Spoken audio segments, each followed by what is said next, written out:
peaceful world. This is another day in my war baby's life, Mia's life. There she is, sleeping peacefully, not in a peaceful country. So there is a change. There is a change in my videos. I realized one very important moment. I felt it, and I think I have finally um, come to a very important, I don't know, piece of my mind. Initially, the videos were started in reaction to some of my acquaintances' curiosity about Ukraine, how things are, what our status is, what the attacks are, and so on. And so that's what I kind of tried to tell you, but I always ended up talking about Mia. So the thing that I have to be honest with myself about is that I have no idea what's going on in Ukraine.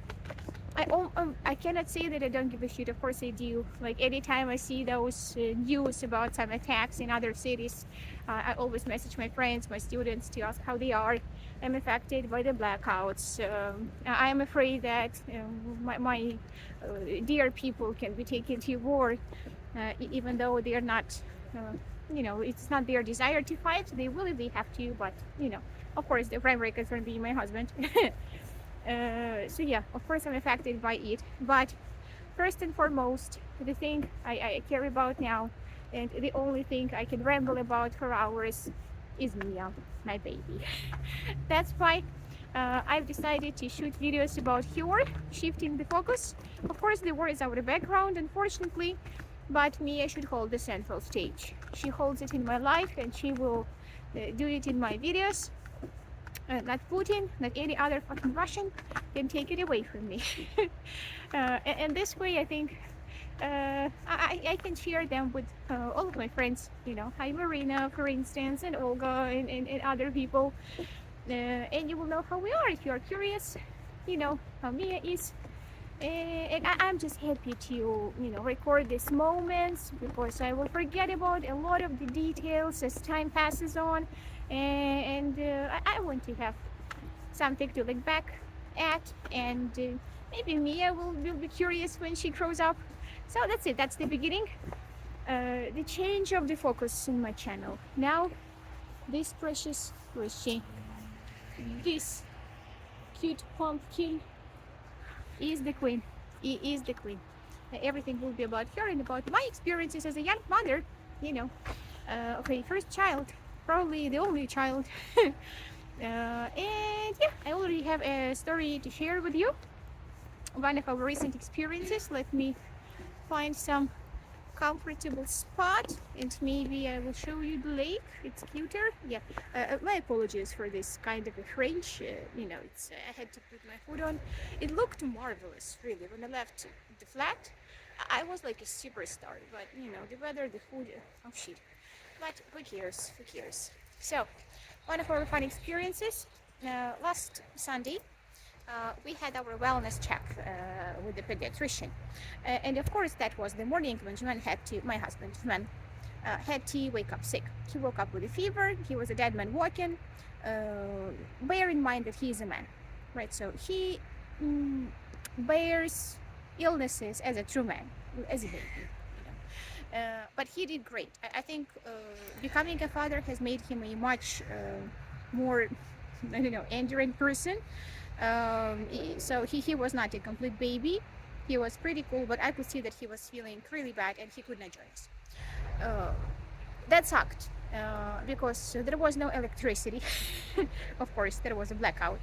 And I walked the dogs. I got Mia ready. I tried to make all the comfortable solutions that morning. The appointment was scheduled for 10 a.m. I did all of that. And then I had to descend the stairs alone with my stroller for the first time. We had a debate with Juan.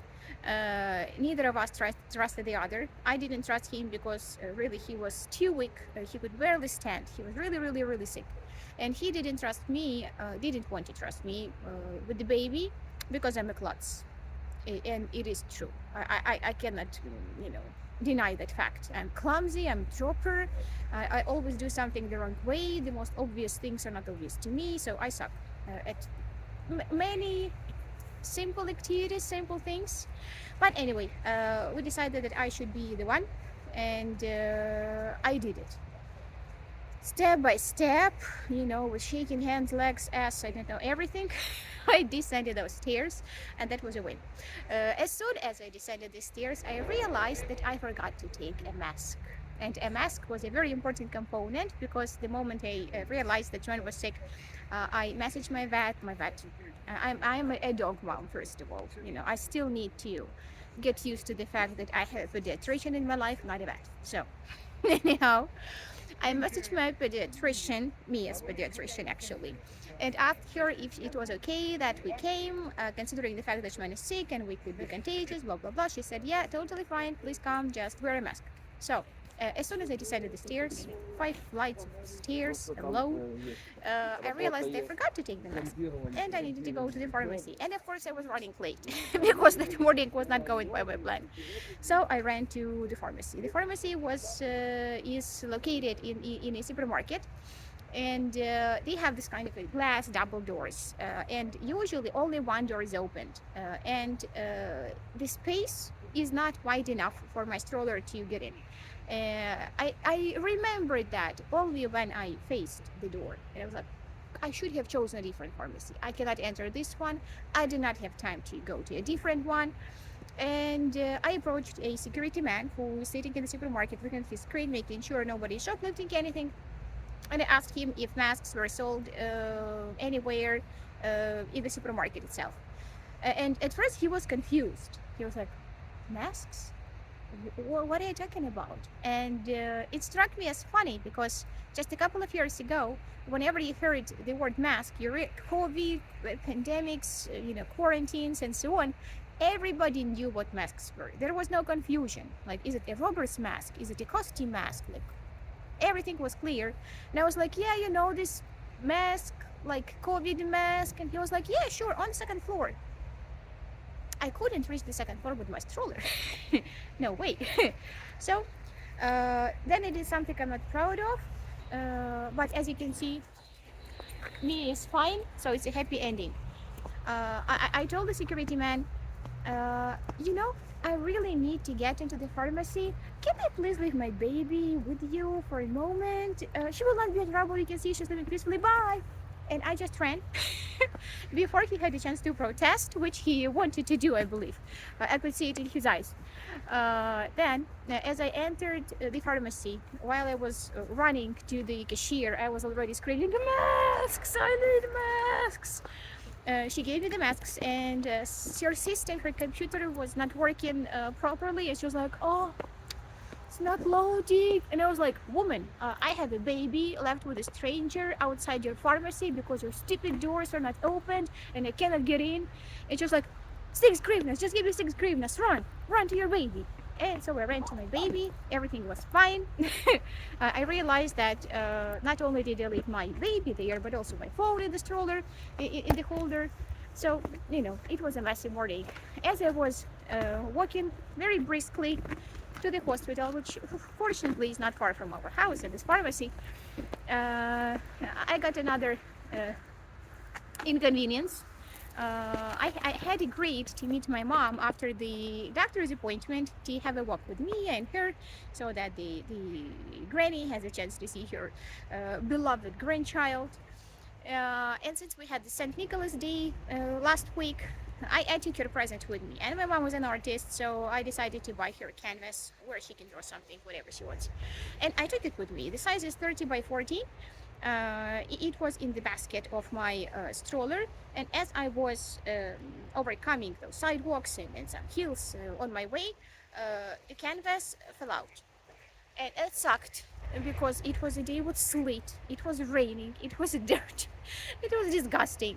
So I got the canvas, I wiped it with the tissue, and at first I was carrying it in my armpit, running with a stroller, hating my mom, and I'm a typical child. I have many complaints about my mom. I have many, things to tell her, but now we're kind of re-establishing our relationship. But that is that moment when you're like, mom, even here you're causing a trouble, you're stupid present. Then I just got Mia's back out of the basket, and then the canvas could stand still. lay still in the stroller, and we reached the hospital. There was a very nice lady who offered to hold the door for me, which I really appreciated. It's a it's a horrible entrance to the hospital, really. I didn't know who designed it, but anyhow, when I entered the hospital, I realized that there was just one more thing that I should have done at home, but I didn't, and that's to ask Usman how to detach the crib from the stroller, because I had never done it, and it was a mystery to me.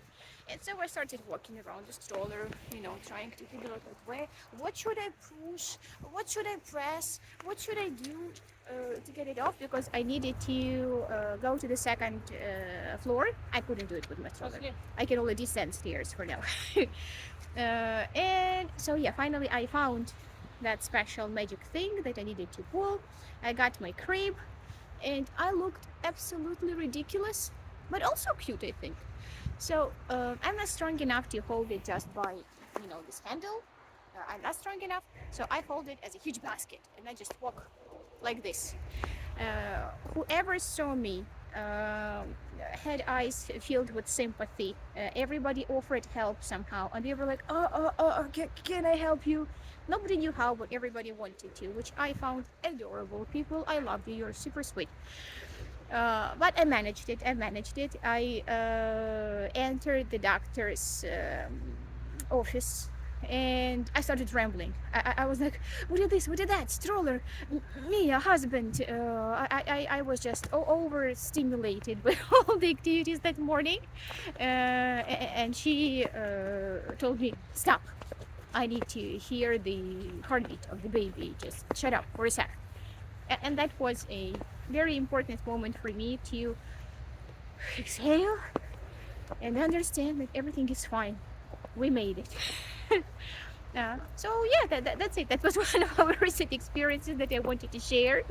A morning which did not go by plan, but ended up being nice. Mia is fine. She's teething badly. She's in a lot of discomfort. Her gums are inflamed, and this affects all of her lining, and her poop is a bit runny. And there is not much we can do about it. But other than that, she's a perfectly healthy, amazing baby. She's already 60 centimeters, just a bit more than 5 kilos. And yeah, what's the conclusion of that story for me? uh, Even though it was not a perfect morning, it was kind of nice to make some discoveries. For instance, that I'm strong enough to descend the stairs alone, and now I have more independence, and I can go out without Juman's help. At least go out. Maybe ascend too. I should try. That was nice. It was very touching, and many people offered help. Really, I don't know. Maybe there was something in my face. I can't imagine what kind of face I had that morning. Like this. But many people offered their help, and that was so sweet. And yeah, even though technically it was a challenging morning, in the end, it was cool. It was a good day. We had a nice walk with Granny. It was raining, but it was still cute. We got some stuff for Mia. And yeah, that was lovely. And when we returned home, as I planned, something went by plan. The electricity was back on, and I was able to use the privileges of the elevator, and that was lovely. So that's it.